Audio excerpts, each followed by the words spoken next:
XVIIe siècle, Angola, ça brûle sous le feu des invasions portugaises. Les cris, la peur, les chaînes qui claquent, des familles déchirées, des enfants arrachés à leur mère.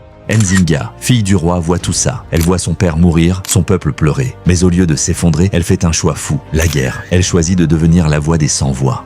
Un jour, lors d'une rencontre avec les colonisateurs, les choses se compliquent. Ils veulent la briser, la rabaisser. Ils la forcent à s'asseoir sur un simple tabouret, un geste calculé pour écraser son âme. Mais elle, au lieu de se soumettre, fait un geste qui fait taire la salle entière. Elle s'assoit sur l'épaule d'un de ses esclaves libérés et déclare d'une voix brûlante « Si vous ne me traitez pas comme une reine, alors vous devez traiter cet homme comme votre roi. » À cet instant, ce n'est plus une négociation, c'est une déclaration de guerre. Nzinga ne se contente pas de mots. Elle forge une armée, une force sauvage et libre. Elle rassemble ceux qu'on avait brisés, des esclaves affranchis qu'elle appelle ses enfants. Elle les entraîne, les élève, les pousse à se battre avec une rage qu'ils n'avaient jamais connue. Sur le champ de bataille, elle est une tempête. Elle charge, frappe, résiste, surtout inspire. Chaque victoire est une lumière dans l'obscurité de l'oppression.